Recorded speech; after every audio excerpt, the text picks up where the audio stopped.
Okay, you can come out now. Ta-da! Our very first Christmas tree, decorated by yours truly. Uh-huh, yes, it's, What? a lot of tinsel. There's tinsel, and there, yes. Uh-huh, and I see a Smurf or two. There are some Smurfs. Yes, and an entire solar system with That's a pretty star. You hate it. I don't hate it. No, you It's hate for it. you. Come here, get down here. What are we doing? Get under the tree. Is this part of decorating the tree? It's part of my tradition. Okay. Every year when I was young, I would lay under the tree for hours, listening to my parents moving around, getting everything ready for the holidays. What? Like, what? Your love of Christmas is Inspiring? yeah. Let's go with inspiring. Yeah, that's what I thought you were going to say.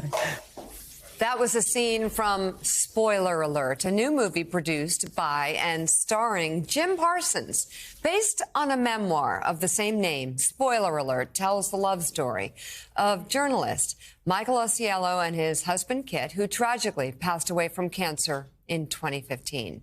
And the four-time Emmy Award winner joins us now. Jim, welcome to the show. It's great to have you on. It's very nice to be here. Oh, yeah. I can't wait to talk about Spoiler Alert, but I want to first talk about your personal connection to this. I mean, you were connected to this story before even the book came out. Yeah, the author, Michael Osiello, asked me if I would conduct a Q&A at Barnes & Noble with him, and I said, sure, that's great. And a few weeks later, I read the book on a vacation with my husband, Todd, and Todd watched me read it, which meant he watched me sob through it, and he said, do you think it would be a good movie? And I said, I don't know. So he read it, and he sobbed through it, and he said, I think it would. And he actually accosted Michael Osiello at the Q&A and said, we'd really like to option this to make a film of it, if possible.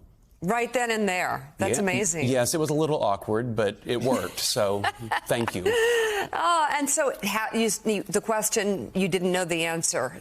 Did it make a good movie? Tell us about the movie and what compelled you to drive forward with this project. Yeah, the movie, it's very funny. It did make a beautiful movie, and it was a beautiful process in making it because the privilege of walking through the shoes of this intense and traumatic journey these two guys went on together really helped me see the ways, and I responded to this in the book, but I really felt it as we did it, the ways in which going through this really difficult thing together opened their eyes to all the ways in which they had to love fearlessly, live fearlessly. It took away so much of the BS that covered so many other aspects of their lives.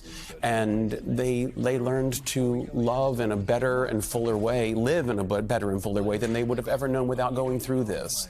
Yeah, and I want to talk about how they changed and had different approaches to their love in just a moment. But first, let's just, make it very clear. This is based on a true story. Yes. And a true life experience. Yeah. And I want to show another scene from the movie where frustration boils over as Michael pleads with doctors to treat his husband's cancer. Take a look.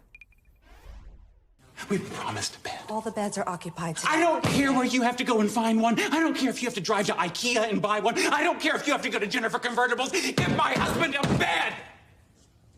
Okay, sir. Okay. We'll find your husband a bed. Thank you.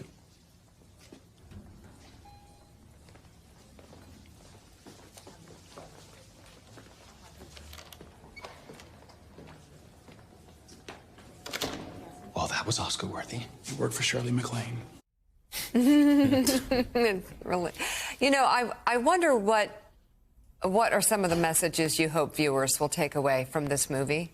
Oh, there are a lot. And I don't, I think there's so many things people could take in their own personal life from it. Again, I would go back to what came so clearly to me through it was just that the way your eyes can open when you're faced with the loss of somebody that you love so deeply and the clarity that can bring, not just about your love for them, but your love for yourself and the bravery it takes to risk having your heart broken in order to live your life as fully as you intend to, as your God intended you to, as it were. it's a tragedy with a major silver lining, that the gift of being able to see the ways in which maybe you're not living your life as fully as possible. And perhaps if this movie can provide people with a little bit of that view without having to go through their own tragedy, that would be nice. But, you know, it's really kind of just a life-affirming, love-affirming tale of what it is to be human and to allow other humans to love you and to love them back.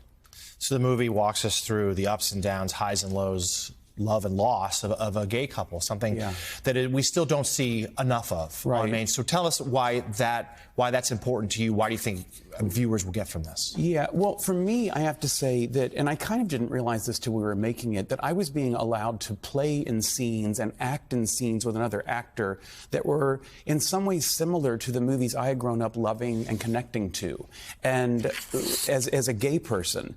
And I saw straight people doing this, and I was very moved by it. But I think there was part of me, I know there was, that never really believed I would be able to act in those kinds of same scenes as a gay person.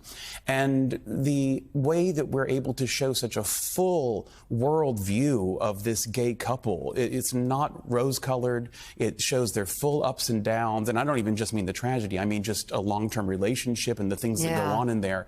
It was so gratifying to do, and it feels so special to get to send that out to the world. And you're at the final months of Kit's life. Cielo actually took to social media. Yes. And that is another area where actually their relationship and everything they were going through was able to help a lot of people and opened a lot of eyes. Yes, it did, and he obviously, I believe that was the impetus to where a book editor asked him if he would like to put this in book form, because it was affecting so many people, and so the book expands upon all that. Yeah, you know, it's funny, the social media thing. After I became attached to this, I knew Michael, obviously, from being interviewed by him and him asking me to do the Q&A.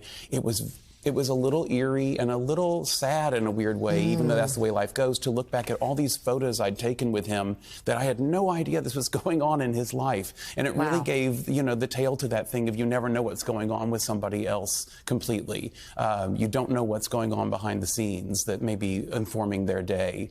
And that was interesting. That's not really part of the movie, but it was part of my experience with him. Oh, it's a human experience. You never know what people's pain, what the pain is that people are going through. Jim Parsons, thank you so much. It's great to have you on. Spoiler Alert is now playing in select theaters and will be out nationwide next Friday.